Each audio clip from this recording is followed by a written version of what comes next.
options. But we're assuming you can't run and that you have to stand there and fight and make a play for the knife. Okay, so whatever the circumstances may be.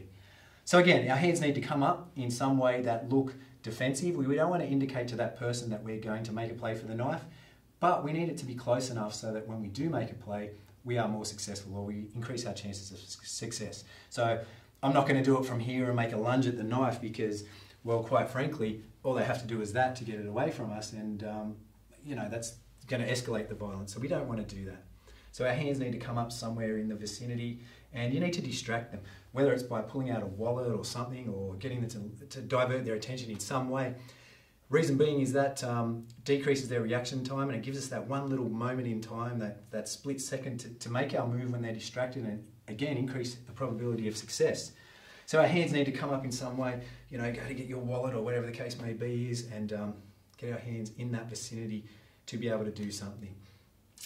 With this, I always encourage people to go with two hands, not one hand. I was taught with one hand, and after years and years of training and seeing this in the gym with various other people, one hand is really easy to break away from that hold, so we don't necessarily have to do that. However, I'd recommend two hands because, like any sport, you know, when you're learning to catch, it's two hands for beginners, and we're all relatively beginners at this. We all need to use our two hands. And this is one of very few occasions where I'd suggest doing a 2-on-1. And a 2-on-1 means two limbs on one limb, only because they have another hand that they could easily hit us with. So we need to keep that in mind. So if I bring in Steve to help, so if we begin from a front-on knife threat, something's happened that we've ended up here, you know, awareness and all that stuff out the window, and I'm stuck and I can't run and all the rest of it, and I have to do something.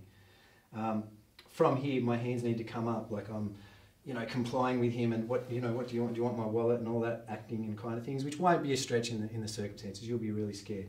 Whenever you see fit, that's when you've got to make a play for the knife.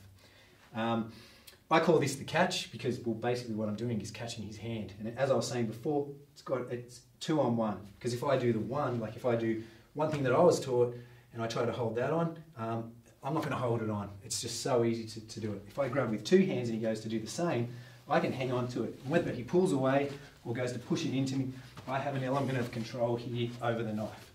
What I have to be mindful of, and that was a really good example, it sort of slipped a little bit because of his shirt. And these are all the factors that we need to consider and be mindful of. If I had that with one hand, it was all over. So hands are up, we make a play for it. What I try and do in this position is two hands on one, and I do a cross wrist grab, so that is my right hand is at the bottom, grabs his hand, the left hand's at the top. Reason being is because the hand at the bottom is the way we would prefer to pull that arm when we do the arm drag. When we do a typical arm drag, we just pull that arm across or we step in. We need to be mindful of this extra distance, and also I'm bringing a blade very close to vulnerable parts of my body here. So when I make that play for it, I have to be really, really careful about doing this arm drag. I need to exaggerate the lateral movement of it, and I need to clear it well and truly from my body to then go to the next point. People may ask at this point, well, do you move them or do you move in? And the answer is both. It all depends. If he was a lot heavier than me, I wouldn't move him. I would have to move. And if he was a lot lighter than me, I could just easily pull him into me. But because he's in the middle, it's a combination of the two. So I get to there, and what I do is I pull him down and across. Reason being, as I make this movement, if I do that with a bit of force, you'll notice right now I've broken his structure. So if I pull him straight across, he can recover from that. But the downward movement breaks his structure, and he's now in a vulnerable position right then and there for me to do a number of things to him. So if I get to here, break his structure, that's number one. The other thing I do is, if you look at this blade, if I pull it straight ahead, you can't see it. Not that it's going to hit me in the stomach, but it's possibly going to make contact with my arm in places I don't want to get cut. When I pull it, say if I go from here and I pull it down, you'll notice it's clearing from my arm, and it's putting it in a little bit safer position. The other reason I pull it down is because I'm pulling it down to my hip. I like to bring it down to my hip because my hip's a solid structure, and I can clamp it in there a whole lot better than, because it's a solid structure, as opposed to ribs, because it's touching me up here, and my ribs have a lot of give, and they'll bend and allow him to get that arm free. So I've got to grab that and maintain that control. The other thing is, in that struggle, if that's moving around cutting, where it's going to cut me is not that bad. You know, I can deal with that. So once we do that, the next thing that's of importance is where this hand goes, your opposite hand. My favourite one, and this is because I'm taller than most people, is I do something, I trail it along this arm and I bring it up to his neck and I end up in this position, which I refer to as the teapot position. I've named it the teapot position because if Steve takes a step back, I'm pretty much in that, you know, little teapot position, and I've tried to look at more hardcore and cooler names for it, but it is what it is teapot. So we run with that. So again, I get to here and I end up in this position. From here, his arm's trapped. I can basically go to work and do all various things to him. From that position, I'm relatively safe, and that's under control at all times. Variations on that is if someone was shorter and they did the same thing, when they trace this arm along, it would stay under. And where we want to get in this position is I want to lock this arm in with 4 points of contact. So this is number 1, and don't let go of that. Number 2 is my stomach against the back of his elbow, and if possible I want to hyperextend his elbow. Number 3 is this hand locks in up here around his armpit on his shoulder, and number 4 is my shoulder here, and I want to straighten his arm and hyperextend it. While stepping, I don't have enough room to step here, but I'll just go through the motion anyway. Once I hyperextend his arm and twist, I can get him down to this position, which can enable me to do any number of things.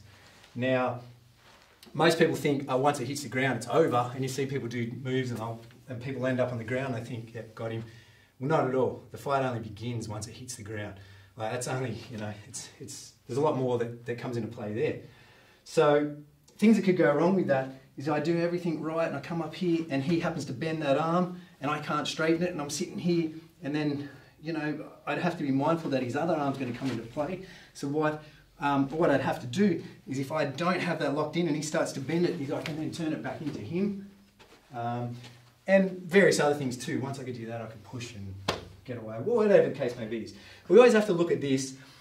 In every little circumstance we end up, we need to freeze in a moment in time and see what could go wrong in that moment and account for it. Don't just ignore it and say, oh, you did the technique wrong. We've got to find a way to get it right. Other variations on this is I've done all this. I've absolutely, you know, launched him in and he's come too far. I can't get under here from now. I can't go over the top from now. So what I would do from there is just basically a neck crank. That arm would shoot across from here. Once I get his head, and I'm just going to do this gently, is if I just crank that around, and if I did that violently, look, he's going to end up A, hurt, and B, in a position where I can continue to attack him. So again, we can't sit there and predict and say, every single time get into the teapot or whatever, because it's not going to happen that way. You're going to end up where you're going to end up, and you've got to make a decision, and you've got to have an option from each of those. A couple of variations on that is if he has it in his left hand in this instance, and I'm standing here and I'm right-handed and I just go, and for me from this position, I'd much prefer to use the lower hand to drag it to where it needs to go as opposed to the top hand. This grip is nowhere near as good. The other thing that will influence which way I drag the arm is I'm over here now. So if I turn sort of around this way, it's on this part of my body. I'm not going to drag it across there. I'm going to get it off me as quick as I possibly can. So from there, if I drag it across, same thing, drag it down to my hip, and I get this under position. This isn't bad, but it's not as good as the others. There are things you can do from here, but it's not foolproof by any means, and it's one where I feel the least comfortable out of all of them, in that he wouldn't be able to pull it out or stick it into me from here. I've got it locked down pretty well, but he can reach around behind me, swap hands, and then start stabbing me in the back or wherever the case may be, and it's game over.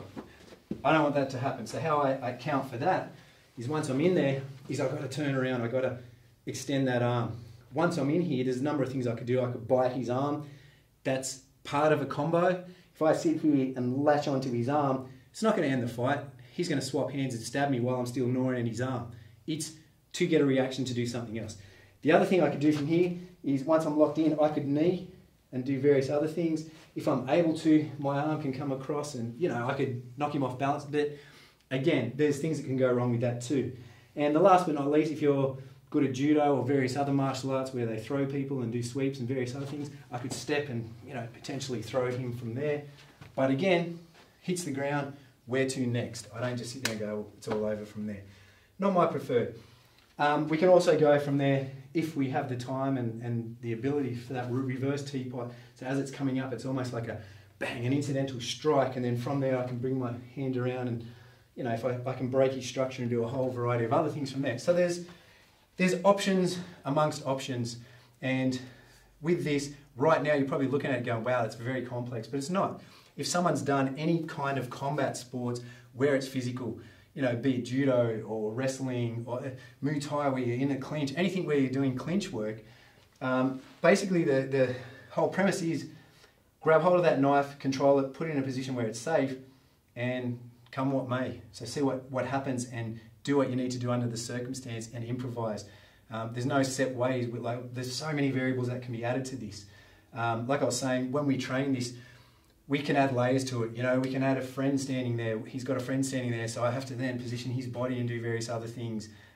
He can have a boxing glove on his other hand and start punching me straight away. There's so many layers that we can add to this that, you know, that's why this video has gone for so long, is even this is scratching the surface of how we train this and how we can become, you know, a lot better and more adept at it. There's so many, you know, layers to this. So I hope you got something out of it, and stay safe.